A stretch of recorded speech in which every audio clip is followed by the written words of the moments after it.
Can you do it, Kathy? Because I can't see. I have done, yeah. Don't know why it hasn't done it. Admit everybody in some of the people waiting aren't shown. Admit everyone.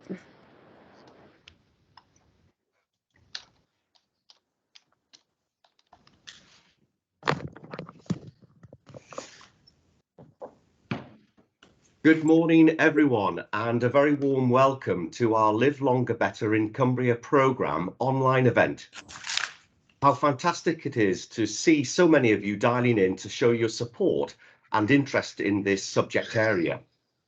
For those that don't know me, I'm Bruce Lawson, Senior Manager for Development at Active Cumbria, which is part of the new Cumberland Council's Public Health and Community Service.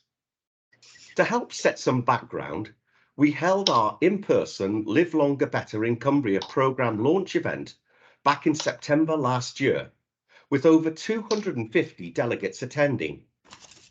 It was always our plan to run a follow-up event for those that couldn't join us first time round, as well as for those that have come to our table more recently.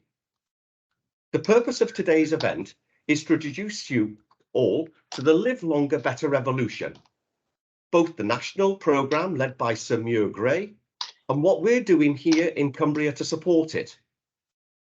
We're also supporting you, supporting and sharing the details of our reconditioning fund, which is helping us to realise our ambitions and resource the programme with much needed delivery investment.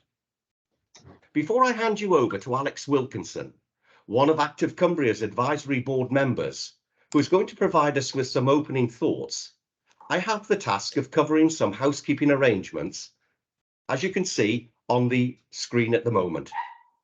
Everyone has hopefully received in advance of today a copy of the agenda. If you didn't or missed it, don't worry. I'll guide us through the various sessions this morning. As we are in webinar mode, we are recording this event.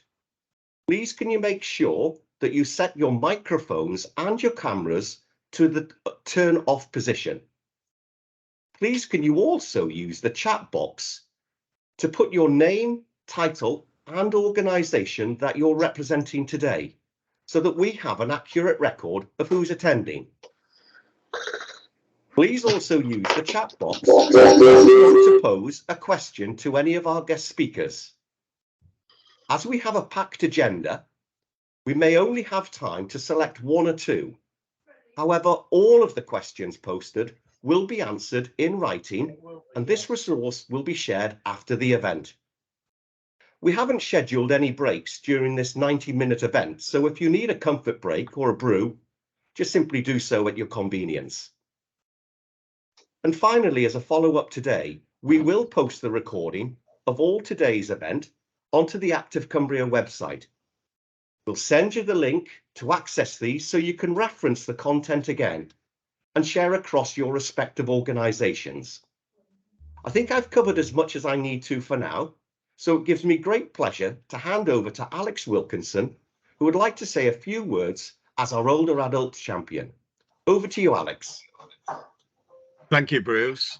It's rather embarrassing to be called an Older Adults champion because I only match one of those descriptors. There have been very few times in my life when I've been referred to as a champion, so this morning I'm going to embrace it. Good morning, everyone. I'm a champion. I am, however, a member of the older adults community in Cumbria, and I'm also an active person. It almost goes without saying that in our efforts to promote Live Longer Better in Cumbria, it's important to encourage any activity that a person is capable and able to do. Only a tiny number of older adults are able to participate in any high level or endurance events and triathlons, etc. But every single adult can understand and enjoy and take part in some form of exercise or activity. And that's what this morning is about. It's about encouraging people to take this magic pill that we've heard about so often, which enables us to stay active for longer. Now, when we met to launch this programme at Energies last year, in September, as Bruce has just referred, we hope to start a revolution in Cumbria of activity for older adults who live here. And now we need to continue with this to sustain and build on the good progress that's made so far. And I have to say that Claire Palin is doing a super job in leading us on this. And like you, I'm really looking forward to seeing this revolution continuing to grow. So now that is all I'm going to say. And I'd now like to hand over to Annie Holden, who is going to introduce herself and say a few words on behalf of the Live Longer Better programme nationwide. Thanks. Over to you, Annie. Thank you, Alex. Thank you, everybody, and thank you for inviting me here today. It's great to see so many people have joined this webinar. Yes, so I'm Annie Holden. Brief introduction from me just prior to Sir Muir Gray's session here. I'm the Strategic Health Lead in the Active Partnership National Team, and I'm the Live Longer Better Project Manager, who works very closely with Sir Muir Gray and has been doing so for over 2 years now to develop this Live Longer Better movement and community practice and learning that we have with our active partnerships. And this community practice and learning is an example of how we're tackling an increasingly ageing population through a preventative approach, fundamentally shifting the focus from one of care to one of enablement, and then enabling independence from that. Utilising physical activity as the driver to increase health span for older adults, or as Muir would say, utilising activity, physical, cognitive and emotional. He always says that we undersell ourselves in this space. So we've been working with 30 active partnerships over these last few years to seek this change in culture, in systems and networks locally, of which Active Cumbria is one of our very active and engaging active partnerships. So I'm very pleased to introduce Muir here. He's the absolute inspiration to this movement for transformational change. I'm sure he needs little introduction, but just suffice it to say that he's a physician, he's the Director of National Knowledge Service and Chief Knowledge Officer to the NHS. He pioneered Britain's breast and cervical screening programmes. So let's hear more from Muir in a recording that he's provided specifically for this session today. Thanks, Claire.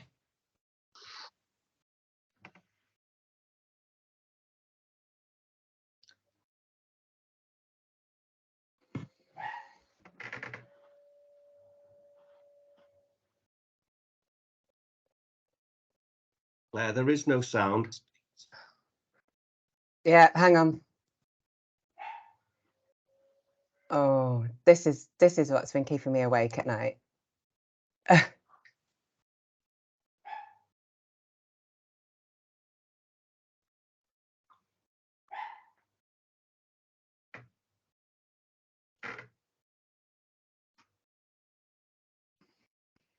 Please bear with me. I'm so sorry.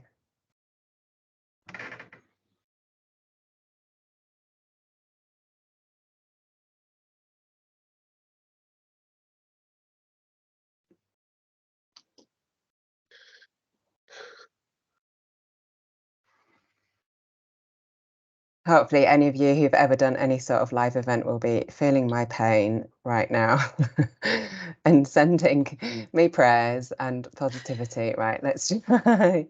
Claire, have you clicked the button that says share Yes. computer sound? Yeah, I've got it. I've got it. Let's try now.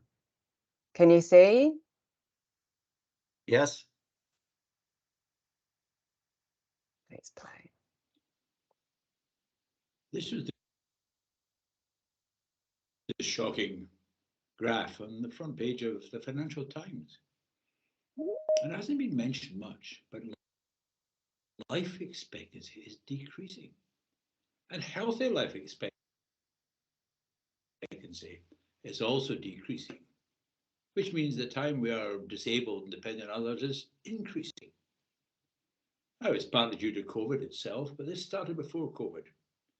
And it's due to broader factors, including the impact of COVID on the NHS and the effects down. And we did predict there would be a pandemic due to lockdown, and this is what is happening. But the good news is we can do a lot about it. Now, let me just review the biology of what is happening to us as we live longer, and I'd give exactly the same talk if I was in a bowls club or a bridge club or a mosque or a church or a WI as I was the other evening. So I say, ladies and gentlemen, there's two phases in life, a phase of growth and development, a turning point, and from then on it's downhill all the way. But don't get too depressed, because aging by itself is not a cause of major problems until the late 90s. You need a bit of luck, of course. Problems like Alzheimer's and Parkinson's may have a genetic origin, but aging by itself is usually not a major problem. But it does affect your maximum level of ability and resilience, the ability to cope with a challenge, whether that challenge is a change in temperature or a trip or stumble. These are challenges, and you can see here the impact of lockdown. It's had a bigger impact on people more affected by aging. They recovered more slowly, and some physical strength they did not recover at all. But I say to people in the church or mosque or WI, don't get depressed, because there are three other things that affect us that we can do something about. And the first of these is loss of fitness. And this happens fairly early in life, usually in the early 20s. And a fitness gap opens up between how able we are and how able we could be. And fitness is very important to the health service. And I'm saying this now, which I might not describe in detail to the Bowls Club. But this very much affects people's ability to stay above the line at which you can get to the toilet in time. When something comes on like a chest infection, the person who's less fit copes less well and is admitted to hospital. And once in hospital, the deconditioning are greater, longer, which may mean they're stuck in hospital. So what do we mean by fitness? Well, fitness has got two aspects. One is the loss of maximum level of ability. The second is loss of resilience. So if we asked you to all go and run for a mile and come back, some would not come back. And of those who came back, we would see a difference in your response to the challenge. So loss of fitness affects your maximum level of ability and your resilience, exactly the same as aging, which is why we in the medical profession have confused the two so long. But the good news is that at any age, you can close the fitness gap. You can get younger. You can become as able as you were 10 years before. So that's one factor. The second factor is disease. And this looks like a tidal wave of disease. Conditions increasing with age and multimorbidity increasing with age. And I'm 78. I've got 4 long-term conditions and take 8 pills a day. I'm very grateful for them. But these are not due to aging. The modern epidemics are due to the environment in which we live, the social and physical environment. Genetically, we've evolved to be very active and to cope without much food and to put fat on very well when food does appear. But that's not the environment we've lived in for the last 50 years. So these are environmental problems. That means we can prevent, delay, slow down, or reverse falls, frailty, disability, and dementia. And this, of course, is the disease that worries us most as we live longer. And here's the little book we produced on the basis of NICE guidance and the Lancet Commission. So 3 things. Firstly, keep the brain tissue healthy. Physical activity, very important. Sleep, control stress. Secondly, keep your arteries going, exactly the same as for heart disease, although usually we've got heart disease prevention completely separate from dementia prevention. And then this very interesting one here at the end. Increase positivity, purpose, engagement, challenge. This is all based on strong scientific evidence. And of course, problems like deafness and visual problems interfere with this by increasing isolation. Now, what happens when disease comes on is that the fitness gap gets wider faster. Now, there's maybe a decline in the best possible rate of acceleration, the best possible rate of decline. So when I had a myocardial infarction, I lost a chunk of heart muscle. But the fitness gap gets wider faster.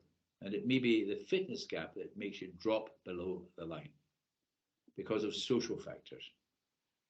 The son sees his mother, as he calls it, struggling to the shops. Hasn't seen her for 6 months, so immediately sends in delivery of shopping. That's the wrong thing to do. We should be ensuring that we're looking at why she's having more difficulty walking. And perhaps get her involved in a move it or lose it group or a generation game, or find a trainer to visit her at home. The good news is that at any age, no matter how many conditions you've got, you can close the fitness gap. Now, I've mentioned aging is not a cause of major problems. The problems are due to 3 other factors: loss of fitness, disease, and social factors.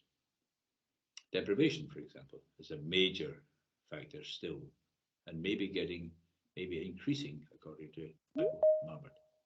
But all of us over 60 are affected by ageism, underestimation of the ability of older people, unwillingness to challenge or engage them or involve them. So we have to take action ourselves, as I've mentioned. So these are the 4 factors that affect us as we live longer. This is the scientific basis of what is happening to us. These are the steps we can take based on strong evidence about what we can do to make things better. Now, why is that important? Obviously, it's important to the individual.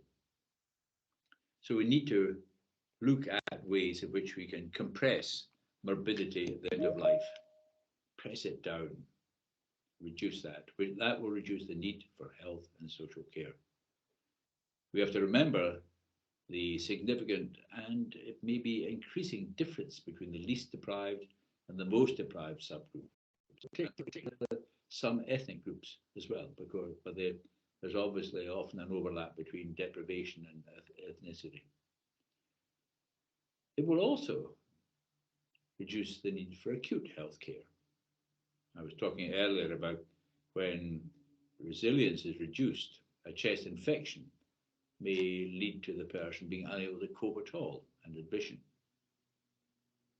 So what we can see is if we can help people live longer, better, we can change the pattern of hospital use in the last 3 years of life from the graph at the top to the graph at the bottom. So that's a brief description of the science of what is happening. Now, what we need is a population-based and a personalised approach. And we'd like a volunteer primary care network to help us with this. But obviously, it relates to the whole of Cumbria. And I know the bureaucracy is changing, but I've seen bureaucracies change 20 times in my life in the NHS. But this is different. This is more complex, as I mentioned. So what we have is a system, an integrated care system for living longer, better. And these are the objectives of that system. And just leave them there for a moment to look at. And you see a very wide range, mitigating the effects of deprivation, for example. And then that interesting one at the bottom of the list, not in priority, to enable dying well as living well. And one project we did in Essex reduced the number of admissions in the last year of life. So this is a system. This is a set of activities with a common set of objectives. And now the active partnership in Cumbria is part of our national movement. But we need to make sure that the new health service is fully understanding and engaged. And of course, other key organisations, because this is the century of the system and the network. Now, what we're doing is something too complex for bureaucracies or for markets to deal with. And the Nobel Prize winners have identified this. You need bureaucracies for linear tasks like the fair and open employment of staff and the procurement of MRI machines openly and honestly. But you need networks to tackle complex problems. So a network, or maybe two networks in Cumbria, because of the way NHS works and flowing over to the northeast. But I think at the more local level, you need networks. Networks work together for the interests of the population. In addition, what we need is a cultural revolution to change the way we think. And a number of aspects of this. One is changing the language we use, doing away with the word retirement, for example, and call it renaissance. Doing away with the word patient, if I could. These are people with problems. And changing the concept of care, doing things for people. Let's talk about enabling. A discussion with care home chains and say, why do you call your people enablers? And they said, oh, we've never heard that word before. I said, well, all the more reason to use it. And we've now got learning programs that we can offer all older people. And a new learning program we're piloting and evaluating in Bristol for people with multimorbidity, people who are vulnerable and frail. And of course, we need to get everyone online. And I know Age UK is doing good work. Because then we could issue a knowledge and activity prescription along with every drug prescription. So along with my losartan and bisoprolol, I could be offered other opportunities and knowledge. And this is us starting to change the way the health service is focused. We certainly need the NHS. I love the NHS, but it's really got to focus on diagnosis, acute care, and the initiation of the right treatment. We are setting up a new health service called the Goldster Health Service for Goldster, Gold and Ulsters. And it's focusing on self-care and buddy care, bringing groups of people together because they're there 24/7 and we can support and share ideas and knowledge and help one another.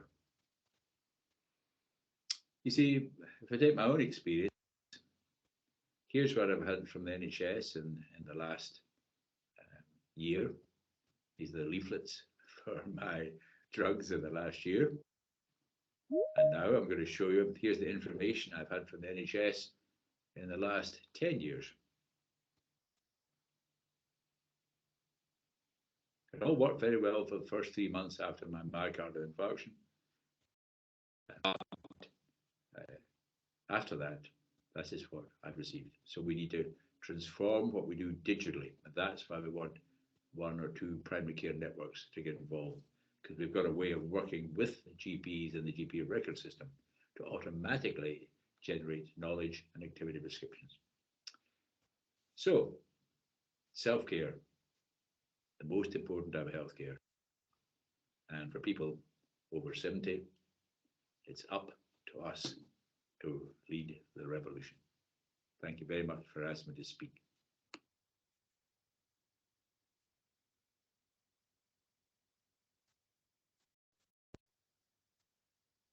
And Well, thank you virtually via the internet there.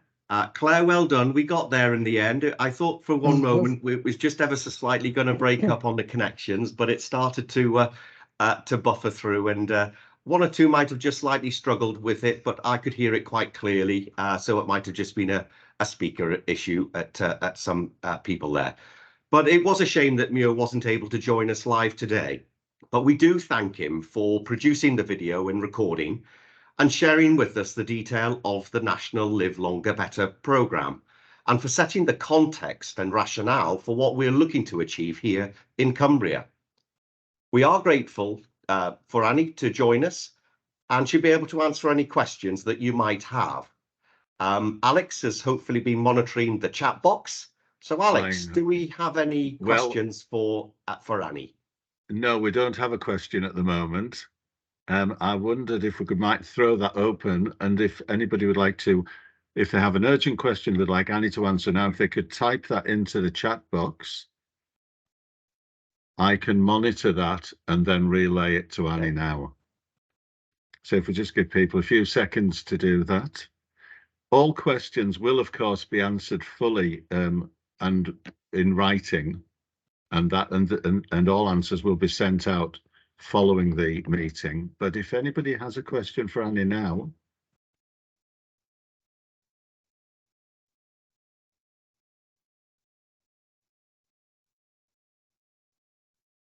Annie, I think while we've got you, it would be really useful to hear kind of what the plans are maybe for the next 12 months for the Live Longer Better national programme, because it's been 2 years in the running. Yeah, absolutely. So yeah, just very briefly, as I explained earlier, there's 30 active partnerships that work together as part of a formal professional development and learning workshop, which Muir regularly contributes to. But in addition to that, and quite importantly, we have a national roundtable event scheduled for June in a couple of months' time. Whereas as a result of, we've had an external learning and evaluation partner that's worked with our active partnerships in Live Longer Better to understand what their journey's been like. So to understand what Active Cumbria have been doing to progress the Live Longer Better movement and the principles of it. And as a result of that, some key learnings and recommendations that have come out from that is to fundamentally engage more with national organisations, national partners, not just to influence from a policy perspective, but to raise awareness of all of the great work that is going on across the country and in areas such as Cumbria, and to share where there are, great examples of good practice, and also to share where there are perhaps more challenges, because this is obviously an area of work that requires a lot of collaborative work together. So we are convening this meeting in June with national organisations such as OHID, who were the Public Health England, so very much involved in the active ageing agenda, with Sport England, with Age UK national partners, with NHS England partners, and fundamentally to start to challenge, to share our learnings and say, how can we work more collaboratively to ensure that we bridge that gap between what happens at a policy.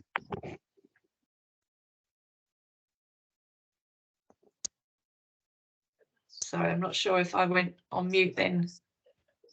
I lost you. Yeah, don't know what happened there. It just seemed to go on mute. I don't. So yeah, I think I'll just round off there just to say that the National Roundtable event is a critical stage now, Claire, as you've just said, to engage with those national partners and collectively make some concrete objectives and significant actions from that to determine how to take on the Live Longer Better movement further and to support healthy active ageing across all of our communities, including Cumbria. Thanks, Annie. We've started to get a couple of questions in. Now, the first one from Leanne is asking about something specifically in Cumbria, which you may not be aware of, but perhaps you could talk about how this is done on a national level so that we might adopt it in Cumbria. Leanne asks, are there any self-care and buddy care schemes set up in Cumbria, and what work has been done to make the connections that Sir Muir Gray wants to see between GP surgeries, Active Cumbria and other partners? I mean, clearly, Annie, you may not be able to refer that back to Cumbria, but if you could give us an indication of how that's done in other areas, that might be really useful. Yeah, so I can just give an overview perspective, because as you heard from Muir during his recording here, that fundamentally this is around enablement, around enabling self-care, self-management, so that we don't automatically go to that default of doing 4 and doing 2 individuals, but supporting them to care for them. And that very much then is changing the mindset, perhaps across from a workforce perspective. So from those that are carers, those that are healthcare professionals, rather than going in and making a cup of tea for someone, supporting someone to make themselves a cup of tea. And then that's been also then channeled across to some connections within primary care networks, to see how those automatic prescriptions, as Muir was talking about, and this is starting in Bristol, there's some work going on in Cornwall about at a primary care level, where automatically a GP can flag the opportunity to raise awareness for individuals about how they could then access online learning or access then local opportunities to support them to be active. And that doesn't mean running a marathon, walking 5K. It just means helping people to move more. So that is happening at all different levels across different localities and different areas. And I'm sure actually from a Cumbria perspective, Claire may be able to give more specific detail around that, but it is the fundamental principles of what this movement is all about. And by doing that, then we can reduce the pressures on our acute colleagues in the NHS services.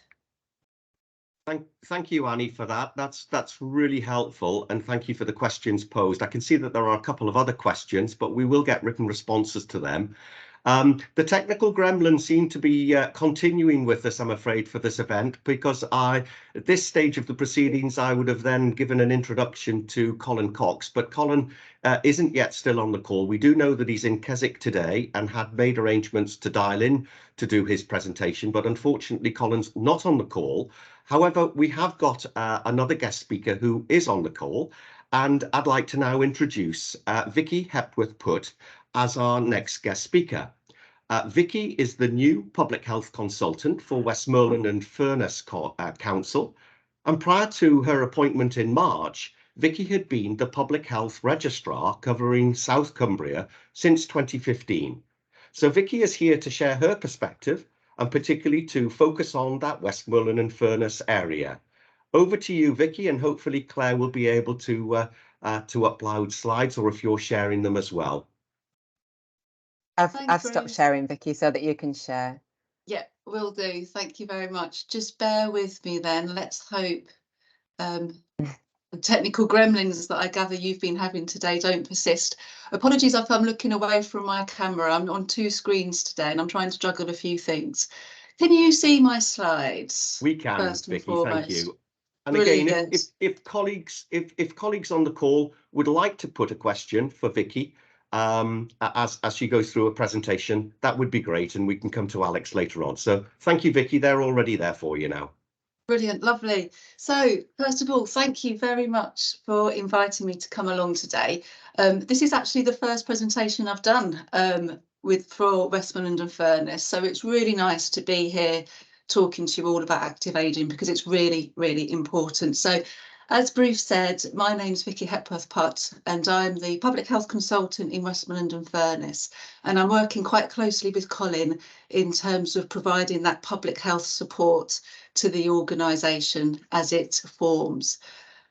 Most of you will probably know that Westmorland and Furness started on the 1st of April. So what I thought I would do today is almost take the opportunity to talk through the local authority, our vision, our ambitions, and how that potentially links with Live Longer Better, and also think about our local data in terms of our population, but also the opportunities of how we can work together as a new local authority.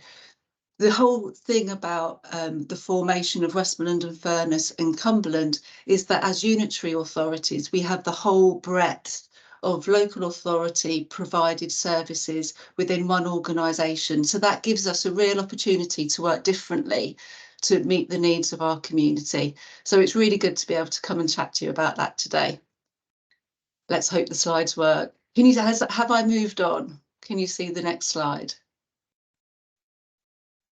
Yeah, we're on the council plan vision. Perfect, perfect. So what I'll do is I'll quickly talk you through our council plan. So the main vision for the council is to be a great place to live, work and thrive. And I would say at the centre to that is thriving places and thriving communities. As an organisation, we want to do everything that we can to take a really strength-based approach. So really support local communities through their local assets to achieve maximum health and well-being through their own resilience, their own links, their own social networks, but still be there to provide really high quality services for those that need it. Absolutely core to Westmorland and Furness is being a caring organisation. So that means really visibly caring for our communities, caring for our workforce and making sure that we're doing everything we can to improve health and well-being and also reduce the inequalities that we've got across Westmorland and Furness. So we've got 6 key areas that we're wanting to focus on. So there's people in terms of improving health and well-being and reducing inequality. We've got a real commitment to have taken our local responsibility to achieve net zero. We're really keen to drive sustainable and inclusive economic growth. And we want to work, like I say, really, really closely with communities to make sure that they're empowered and resilient. And underpinning all of that is making sure that we've got a really happy and empowered workforce to deliver all of that. So we've got real opportunities to do that in terms of all the new functions that are within Westmorland and Furness, but we've also got some challenges in relation to our local geography, and that's particularly relevant in terms of the difference in sparsity across Westmorland and Furness and also the levels of inequality that we have.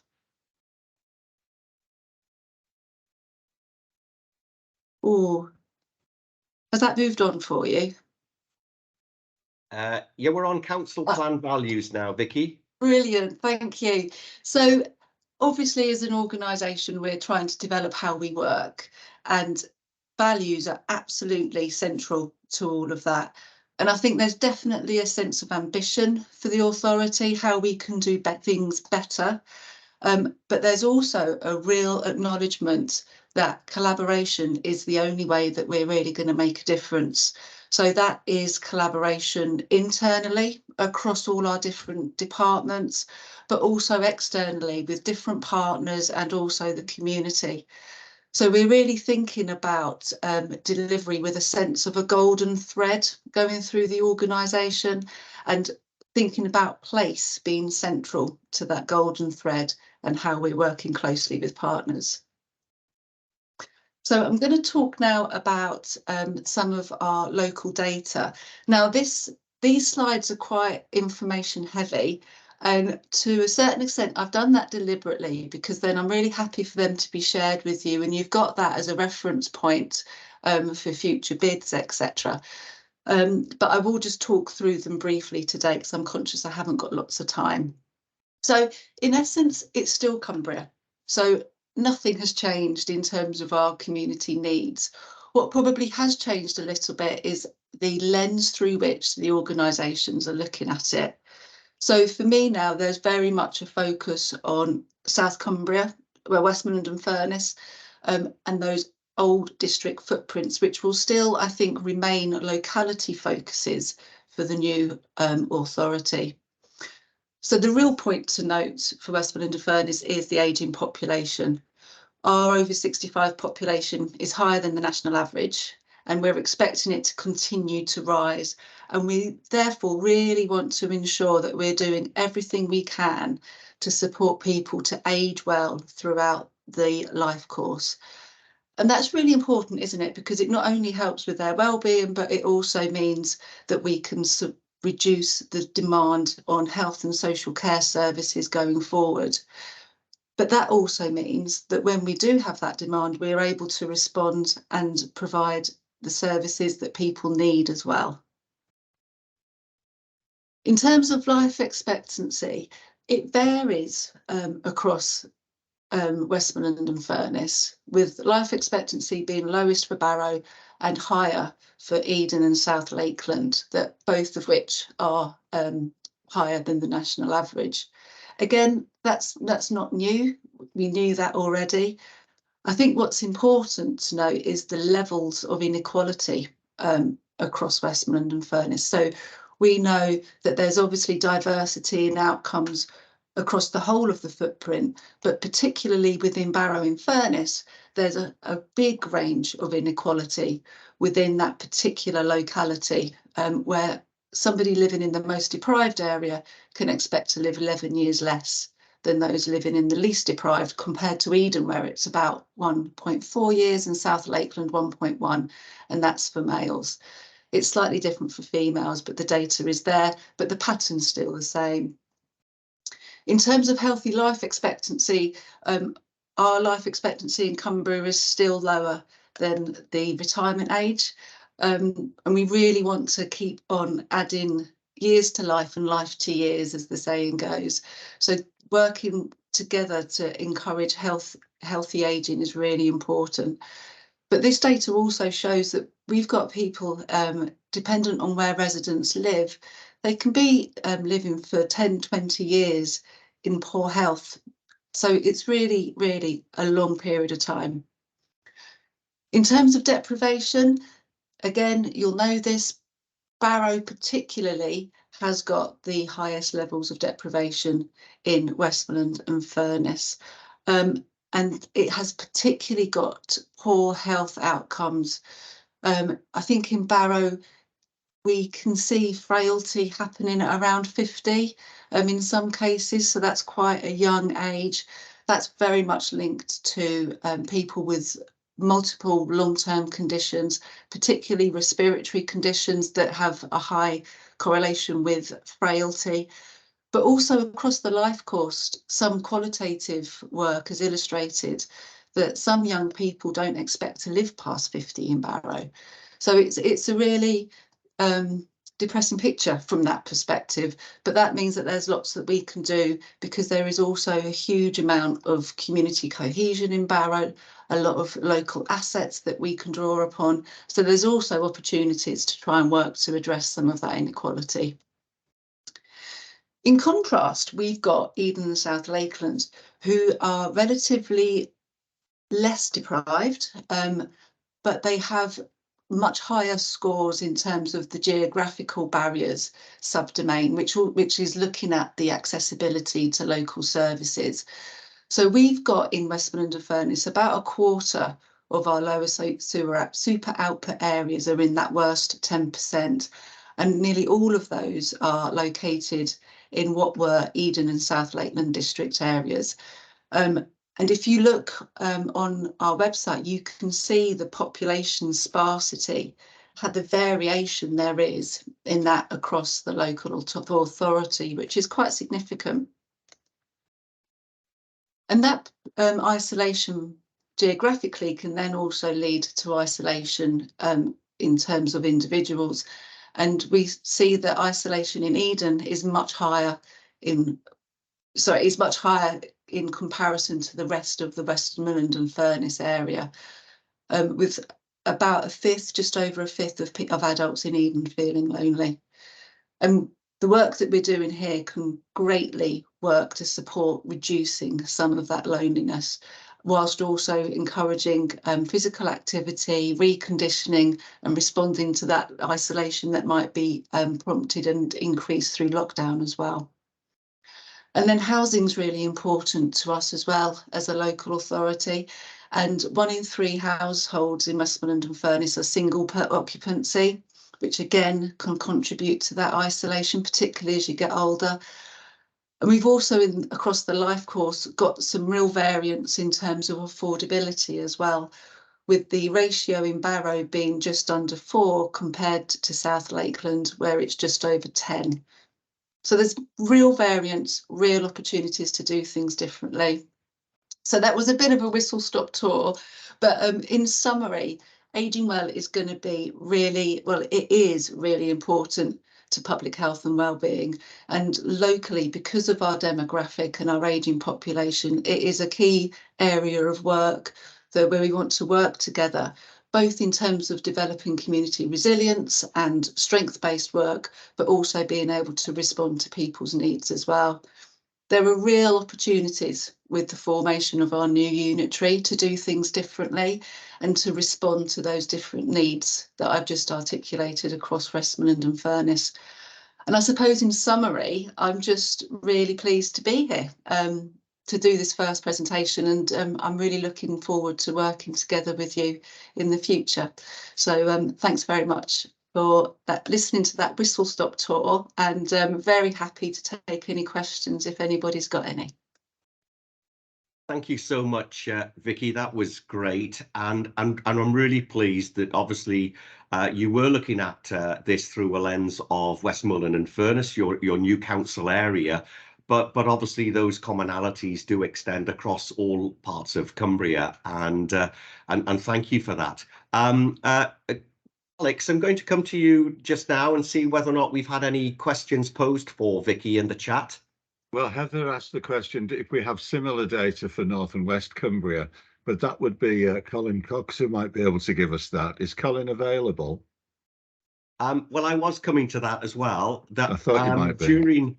During the tail end of Muir's video, and whilst Vicky was making her presentation, still making frantic trying to attempts to connect with Colin, to no avail. So I think that we're going to be without Colin, in all honesty. He was due to be on the call at about 10:20, and it's now about 10 to 11. So I think the technical gremlins are at their highest levels today. So if there's no other questions for Vicky, and please, if something pops into your mind, get it into the chat, and we can get a written response from Vicky in due course. But Vicky, thanks once again. Really appreciate you coming through, and best of luck in the new role as our public health consultant for Westmorland and Furness. Lovely. Thanks, Bruce. Thanks for having me. That's great. Thank you, Vicky. Now I'm going to just reschedule with our guest speakers, and I'm delighted to be able to move on to our next guest speaker and introduce Joanna Coleman. Jo has previously been a member of the Active Cumbria team, but took up a new appointment in January 2021 as the Public Health Locality Manager supporting the Carlisle area.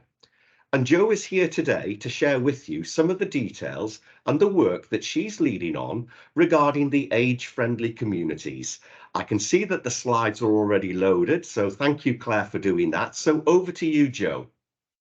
Brilliant. Thanks, Bruce. And thank you for having me here today. It's really good to be here, and also really good to hear from the speakers from Muir and Vicky. I've come to talk about age-friendly communities and our ambition to become one in Cumberland. Currently, well, I'll start with what is an age-friendly community? So an age-friendly community is a place where age is not a barrier to living well. It's a place that enables people to stay active. So that really resonates with what we're doing here. Age well in a place that's right for them. Continue to develop personally, whether that's through training or employment or volunteering, or through education or skills development, and it's that enabler sort of aspect of things that we've already touched upon, to enable people to be included and to keep connected, to contribute to their community in terms of economic, social and cultural life, and to enjoy independence and good health. So on the previous slide there, Claire's put a nice little diagram up of what age-friendly cities and communities is. And it's all about creating the conditions for healthy ageing. And we do that through those 8 domains that you can see there. And stupidly, I've not put that in my slide set, so I'm really pleased to see see that Claire's popped in for me.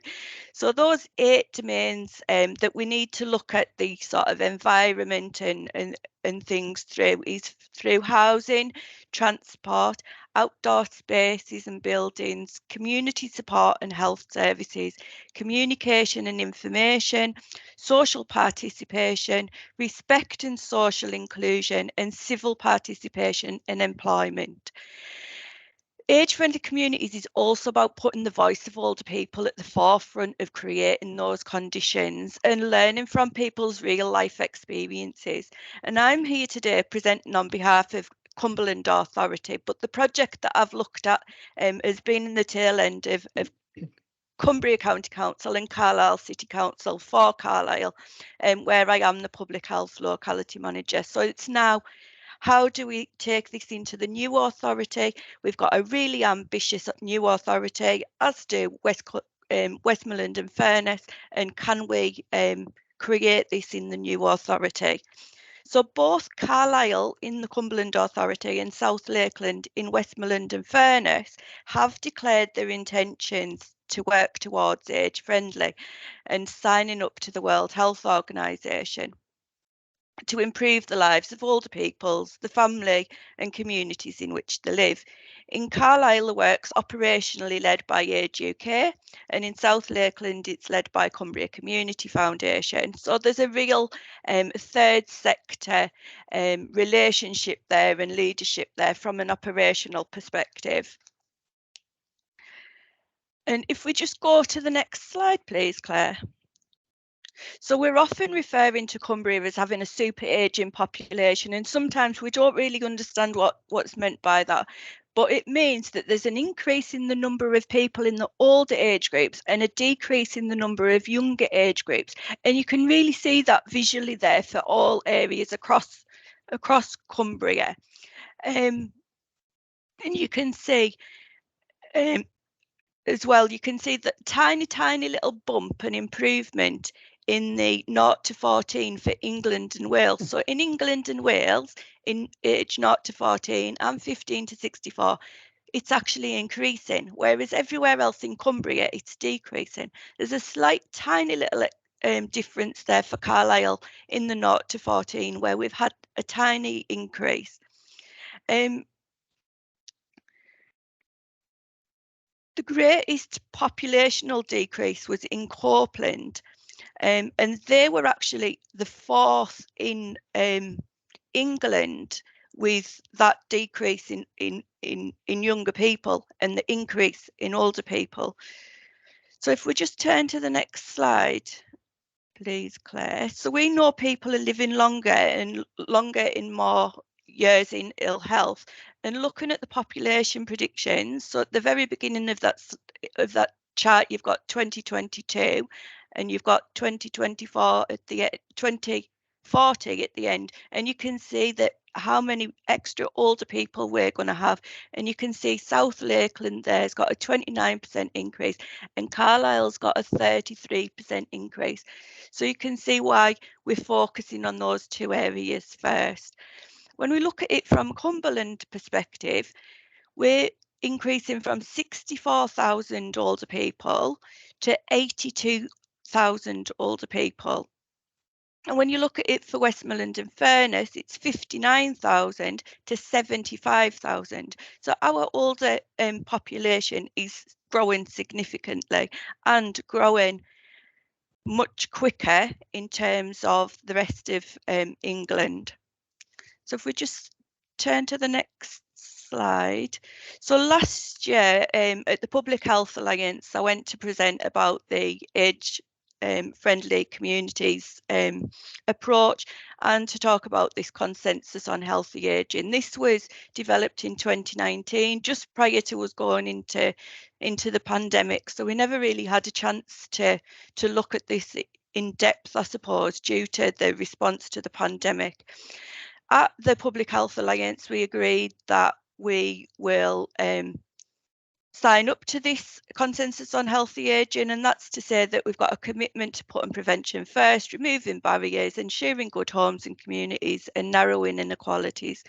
All the organisations around the the Public Health Alliance were asked to go back to their own organisations to say, is this something that we can sign up to as well? And I'm still pushing and encouraging organisations to sign up to this. We've also got the age-friendly employer pledge now as well, which I'll come on to later.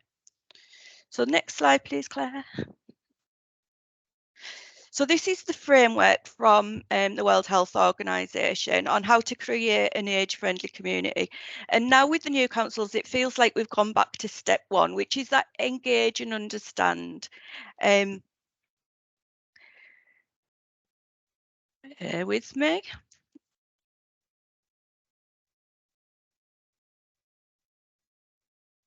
So in Cumberland, as an authority, engage and understand will also be part of the new community panels that we're going to be having. We're going to be having 8 community panels across the whole of Cumberland patch.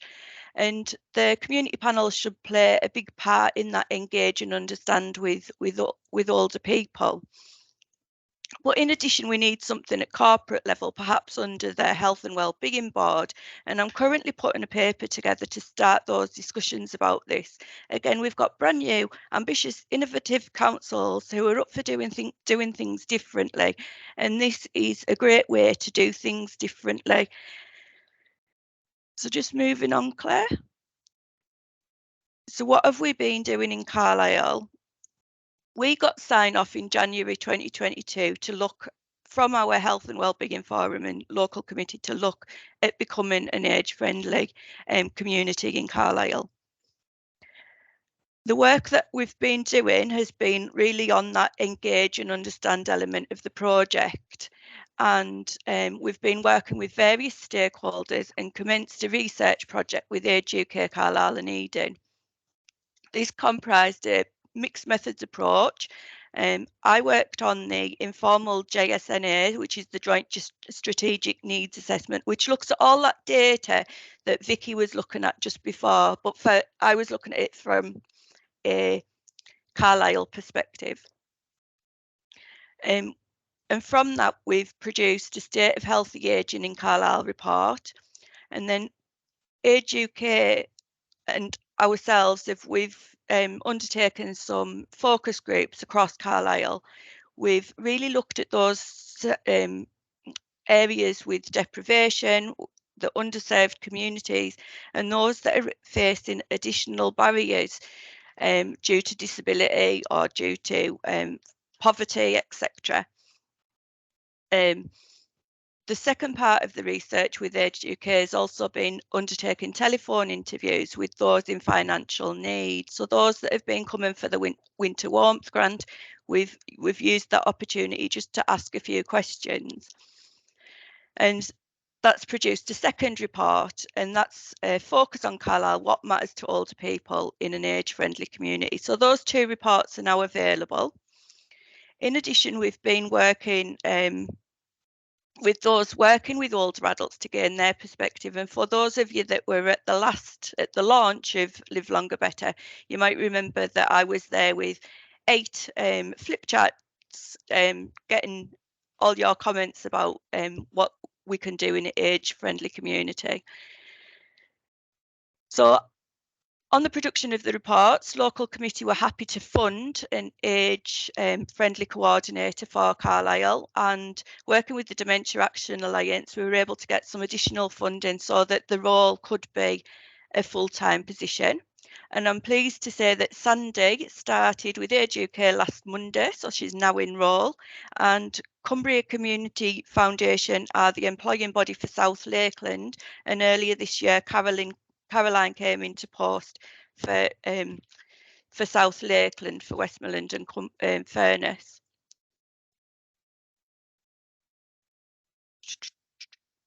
Bear with me, I'm losing my place.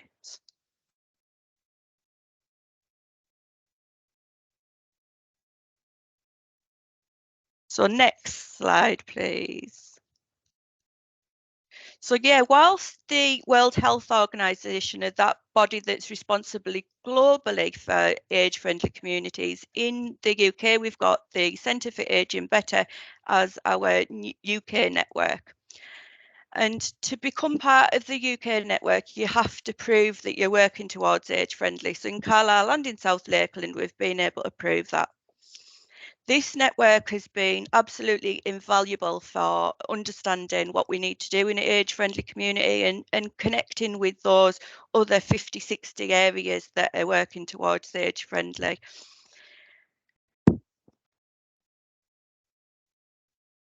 And these networks will be a huge support to our 2 new coordinators and people like Claire who are working on this sort of agenda. Next page, Claire, thank you. So the website from the Centre for Better Ageing is absolutely brilliant. So do please go and have a look at it. The website's packed with stuff to help create those conditions for age-friendly. They've got a vast resource section and are developing this social movement to change how people think, feel and act about ageing. They're really raising awareness about ageism and the harm it causes to individuals and societies. And they've got this image bank that you can use there, which is free to use. So there's plenty of images that show and promote that positive ageing, and it's reframing ageing as something that's positive and really sort of looking at those public attitudes to ageing. They're also really honing in on age-friendly employment and have developed the Age-Friendly Employer Pledge to reduce age bias in recruitment and to help organisations consider the needs and strengths of the older workforce and how valuable the older workforce is to various employers. So I'd really encourage you, if you're an employer, to go and look at that and see if it's something that you can support in the context of Live Longer Better as well. Also, do have a good browse of the website and maybe sign up to the newsletters because they're always packed with really interesting and encouraging things. So final slide, please, Claire. So finally, here's our contact details. Myself and Sandy in Carlisle, and for some reason I've put Val down as South Lakeland. It won't be Val. I'll get the right contact out to you. Sorry. So yeah, if anyone wants any of that research document or wants to send me any questions or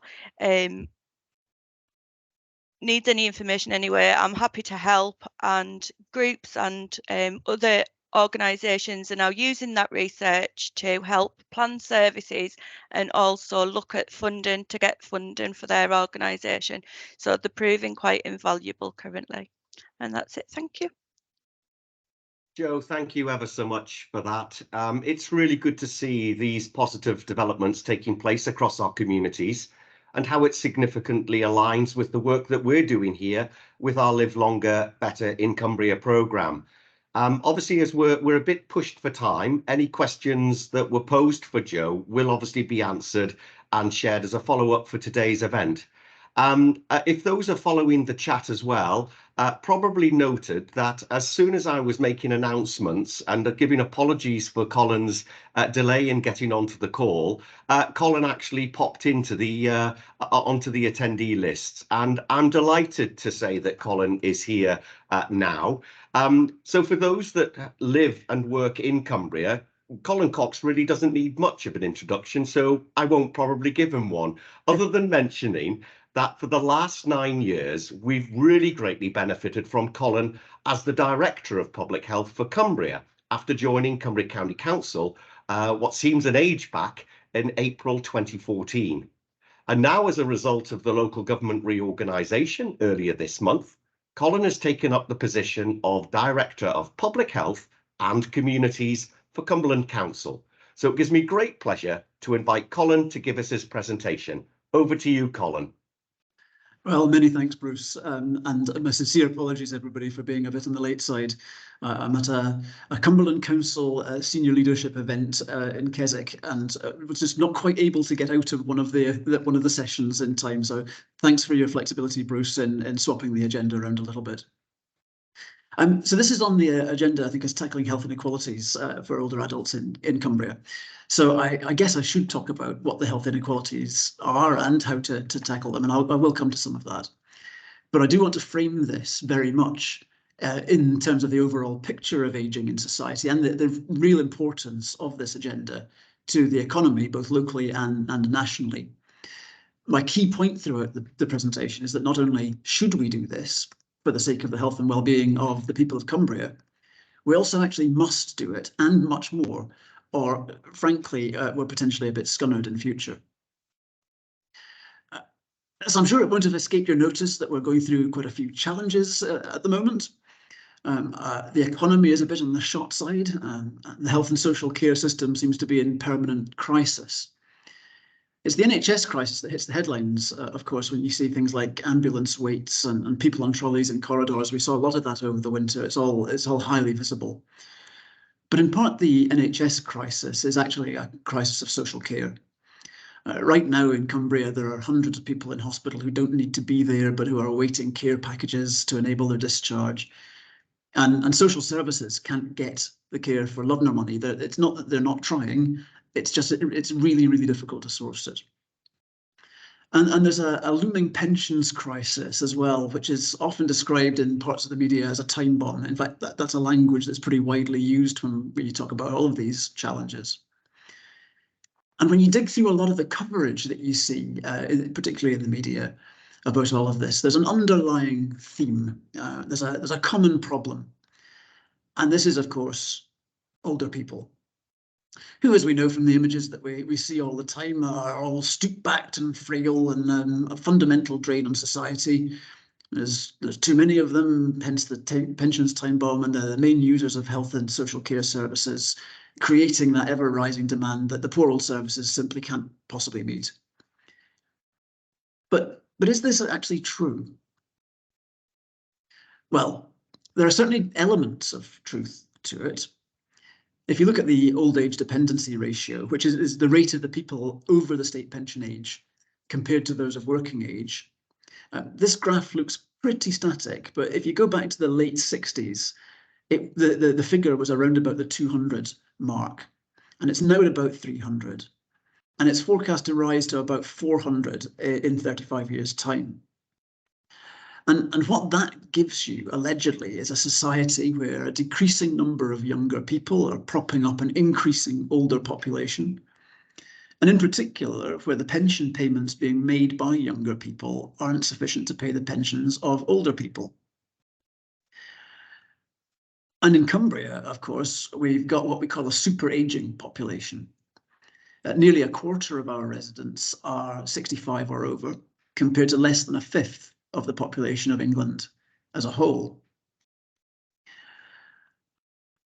And in England, the projections are that dependency ratio is going to increase.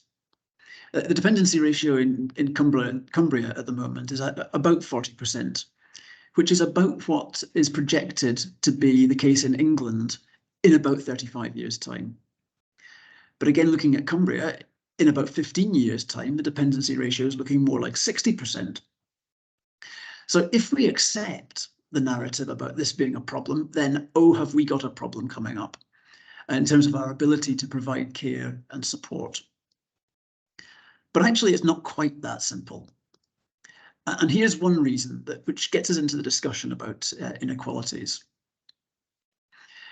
This map shows Cumbria's geography by percentage of the population aged 65 or over. So the range is absolutely huge. The lowest area has about 10% of the population over that age, and the highest has got over 50% of the population. The pattern that you see probably won't come as a surprise to anyone here. There are lower rates in Carlisle down the west coast and bits of Barrow and bits of the Eastern Lakes, and there are higher rates of age 65 plus in the Central and Western Lakes and in Eden. So in theory, I suppose you'd expect those latter areas to have higher rates of people with more limited functioning, as that seems to go with age. But no, this is all ages, not just 65 plus. But rates of problems that limits people's day-to-day activity a little don't follow anything like the pattern that we've seen around the general pattern of the population aged 65 plus. Indeed, it possibly tends towards the opposite, with higher rates of limiting of activities in the north and coastal areas. And that pattern's emphasised when you look at problems that limit people's activity a lot. It's now very clearly more concentrated in the coastal strip and the bits of central and east Cumbria that had lower rates of older people.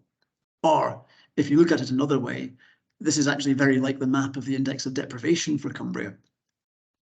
So all of this stuff about the health and care crisis that we're experiencing and that might be coming is not just about aging. It's about how we age. And predictably enough, more affluent areas and people tend to age better.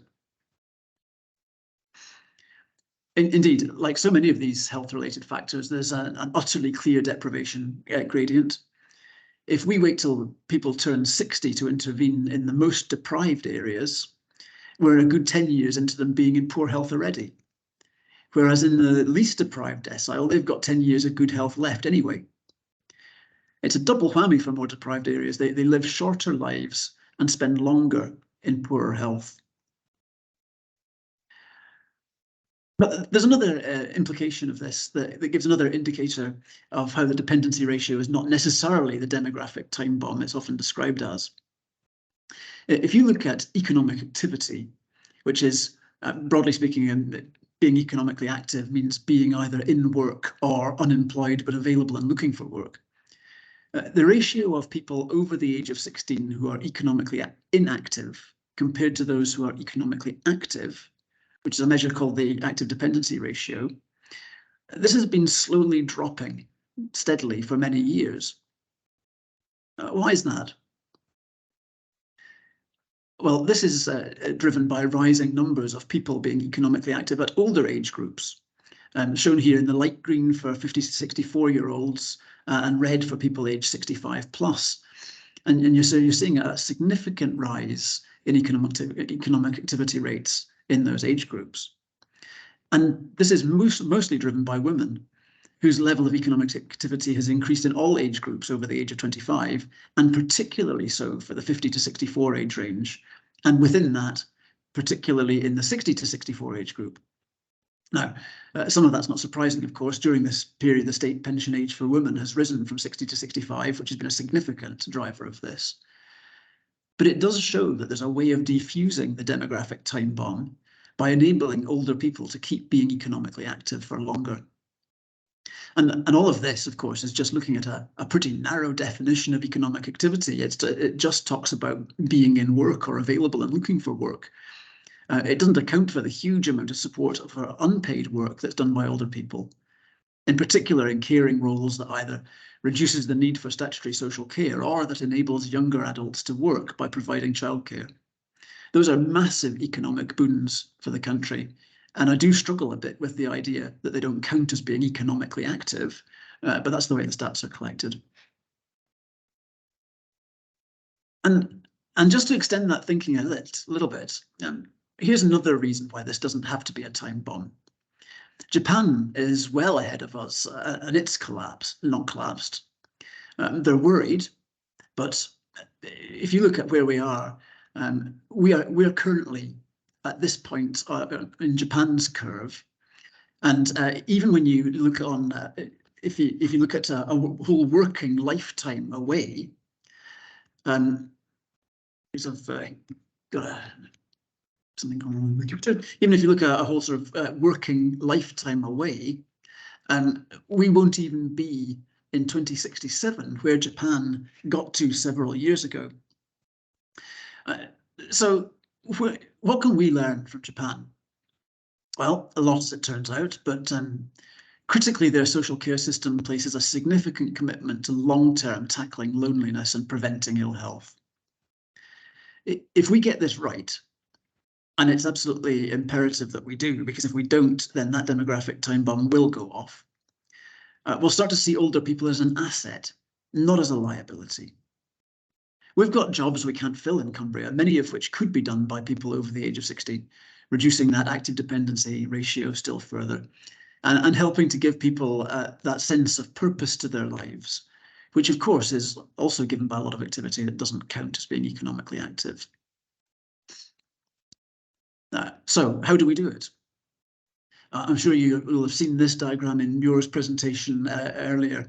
We need all the elements within this diagram. And I'm not actually going to say a huge amount more about it, about each of these. Muir's covered some of them, and there's opportunities for us to discuss over the course of the rest of this session. But clearly, the regain fitness aspect is critical, and it's one of the major strands of work today that we're covering today, hence Active Cumbria's leadership of it. Because without that fitness, people are constrained in their ability to do other things. But that think positive message is also absolutely critical. We have to start challenging the framing of age and ageing as a problem that society has to deal with. And we have to start to frame it as an opportunity, which is why I love the positivity of live longer better. We absolutely have to change this narrative, to change the image of older people so that they improve their self-image and sense of self-worth and purpose. I don't think anybody's quite nailed a good alternative to the warning road signs yet, though some have tried.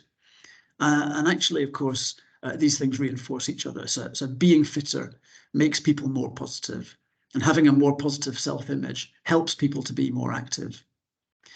So all told, this initiative is a huge opportunity for us, for the health and well-being of older people and for our future. And we absolutely must seize it. We must do as much as we can on this agenda because it's all of our futures too. Thank you very much. Colin, thank you ever so much for that. It's really helpful and clearly sets out those ticking time bomb challenges that we face in the here and now, but also in the future, and how important it is that we change that narrative to address the health inequalities that exist for older adults across Cumbria as a whole. I've also been monitoring the chat boxes, perhaps Alex has. I think that we've only really had a couple of links posted in there by Sue Gallagher, but obviously if there are any colleagues that would like to put a question to Colin, we can get a written response out to you. So Colin, I know that you've got such a busy day. I was supposed to be joining you today and had to send my apologies. So I'll let you get back to the Cumberland event, but thanks once again for changing your diaries and being able to make that commitment to support the Live Longer Better programme in Cumbria. So thank you very much, Colin. Thank you, Bruce. Thank you, everybody, and I hope the rest of the event goes well. Thank you.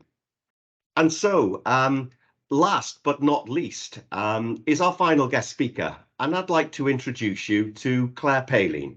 Claire joined Active Cumbria back in May last year as one of our development officers with a specific themed lead role for older adults, and is responsible for the Live Longer Better in Cumbria programme. Claire is going to set out the programme in Cumbria and will provide an overview of the reconditioning fund that was launched last autumn. So over to you, Claire. Thank you, Bruce. Please forgive my croaky voice today. I'm going to endeavour not to sound like Marge Simpson for the remainder of the call. Those of you that have spoken to me and have met me already know that I'm so passionate about optimal ageing, and I'm really grateful for your time and your attention this morning. As Bruce has said, I'd like to introduce or refresh your understanding of our programme for older adults, Live Longer Better in Cumbria, which is our regional interpretation of the national programme, and share information about the Reconditioning Fund, which is our designated fund to support elements of the programme. So this infographic echoes some of the information that was shared by Vicky, Joanna and Colin this morning, and it fuels our drive to achieve our vision whereby everyone in Cumbria is enjoying an active lifestyle. It's against this picture and using our learning from the national programme that we've aligned the overall aims of our local programme to Active Cumbria strategic and implementation plans, namely to support older adults, particularly those with or at risk of long-term health conditions, to be more active. And there are 4 pillars to our programme. The first is educate. We've been conditioned to believe that decline is inevitable and to expect to have more done for and to us as we age. But the Live Longer Better revolution involves challenging these ill-held beliefs. The e-learning available through Learning with the Experts about Live Longer Better is a really key resource within this pillar. And knowledge ultimately is power. It's the elixir of life, and we want to empower everybody to have the best understanding of how to age as well as possible. And the second pillar is activate. Active Cumbria is positioned to engage partners and providers in targeting their work to tackle lots of issues, but for older adults, these are going to be the priority. Fundamentally, we need to remember that physical activity is safe, even for people living with symptoms of multiple long-term conditions. The benefits outweigh the risks. We need to maximise opportunities to focus on interventions that are effective and purposeful in all of our conversations about older adults and their activity. The third pillar is network. Building relationships and sharing good practice and learning is essential in a county that's as diverse and as large as ours is. You only have to look at those maps that we've seen this morning to see how varied the challenges are. There's already lots of good conversations about ageing well across the county. Again, these have been alluded to this morning. And we want to ensure, as the Active Partnership, that activity, physical, cognitive and emotional, is on the agenda for all of those forums and groups. And the last pillar is enable. We are really fortunate to have some doing money, as Bruce calls it, and we've named it the Reconditioning Fund, and I'd like to tell you a little bit more about that now. So by reconditioning, as Muir stated, we mean activity which closes the gap between our actual rate of decline and our best possible rate of decline, preventing loss of fitness or regaining fitness that has been lost through activity that challenges the body, the brain and the mind. And it's never too early or too late to close this gap. The Reconditioning Fund has come from £250,000, which we secured in 2022 from Public Health. And it's to be deployed across projects across the whole of the county, prioritising those over the age of 65. But it is worth mentioning that there are ways around that if necessary, depending on the population, as well as to support the educate and network pillars of the Live Longer Better in Cumbria programme. And I'm really quite pleased to share an update with you of activity within each of the 4 pillars since the launch in November. I'm going to share that with you now. So in relation to educate as a pillar, 43 access codes for the practitioner version of the online training has been shared with partners and providers since November. Feedback from all parties has been positive, describing the learning as useful, informative and valuable, with many learners describing the impact as being personally as well as professionally relevant.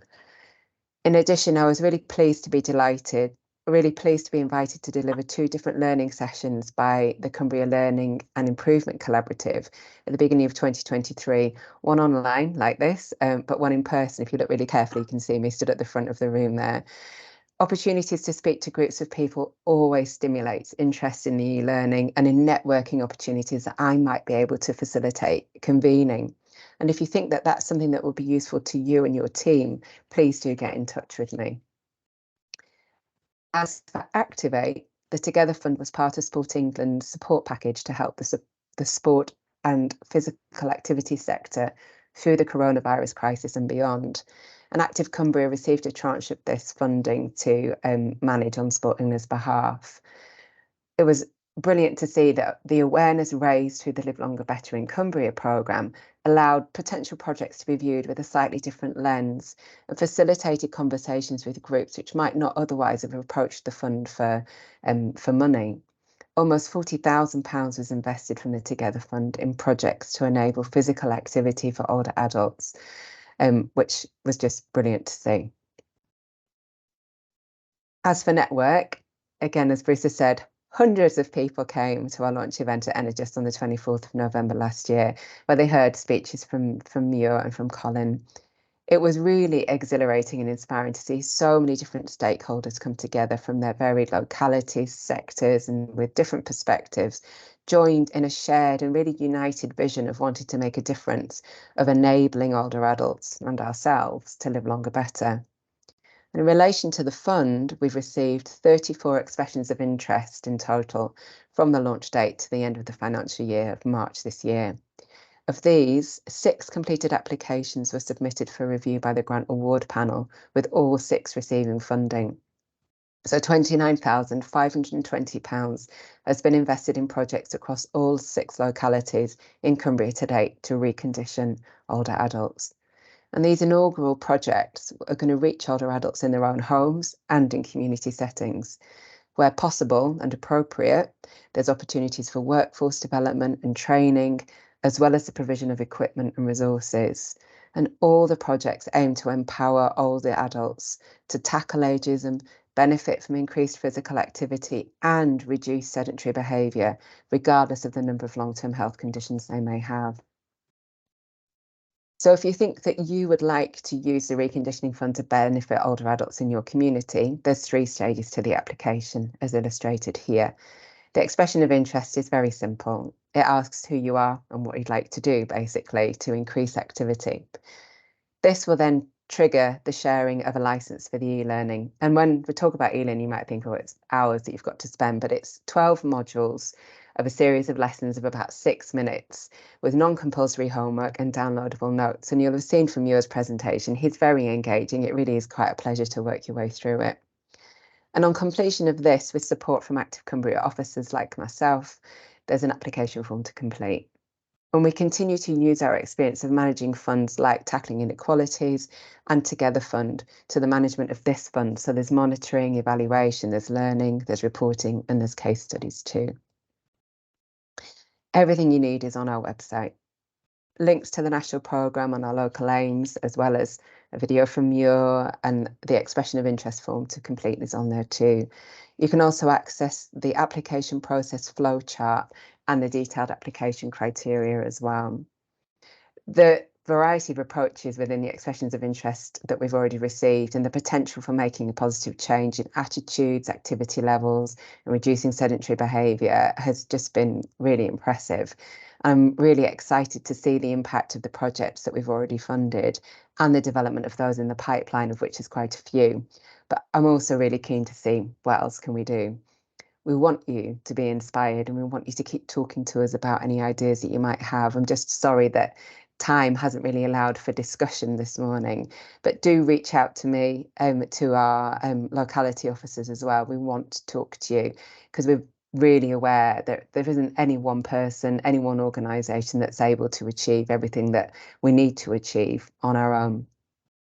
It's almost exactly 12 months since I joined Active Cumbria and began working on this programme. And in the next 12 months, we're going to continue to work with local providers to identify suitable needs-led, place-based projects with the view to support through all pillars of the programme, including the Reconditioning Fund. We're also working to ensure that Live Longer Better in Cumbria is aligned with wider developments, such as the emerging opportunities in Barrow and Carlisle, in support of the Department for Transport Active Travel Social Prescribing Pilot, which is quite a mouthful, so we've renamed it Travel Actively. Cumbria is just one of 11 selected local authorities to be part of a £12.7 million national pilot, which includes a shared focus on walking and cycling for older adults. There's a real opportunity for synergy there. And we're going to continue the development of resources and communications to inform, educate and support all stakeholders in the Live Longer Better in Cumbria programme too. So thank you for listening today. Thank you for joining and continuing the revolution. And I'm going to hand over to Bruce. Thank you for that, Claire. I have to say, it's not very often that major county-wide programmes like ours are complemented by a revenue fund in this way. And I'm sure that our partners on today's call will recognise this and value the fact that we're backing up the programme with this long-term investment. If colleagues do have questions for Claire, please do post these in the chat box and we'll provide you with a follow-up response from today's event. So thank you very much, Claire.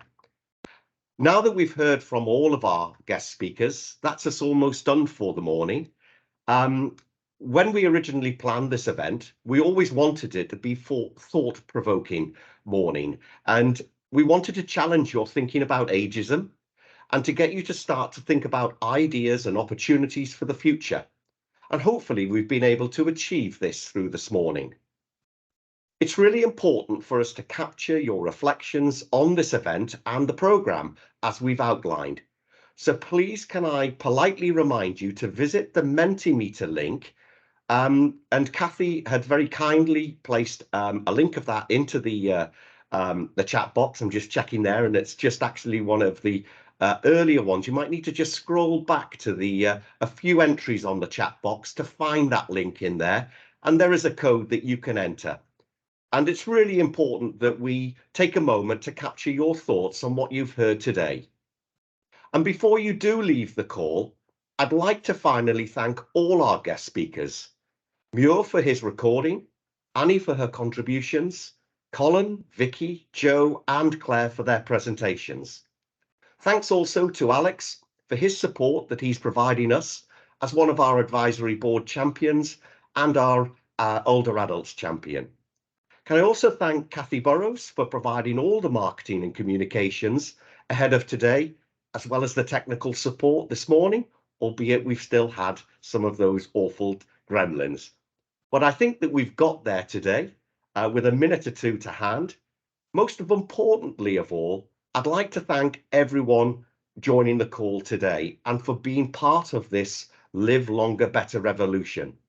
We've just had over 50 attendees today, coupled with the 250 plus that we've had at our launch event. We really have got a strong momentum for that revolution. So take care, and we look forward very much to working with you again in the future. Thank you for attending this session, and goodbye.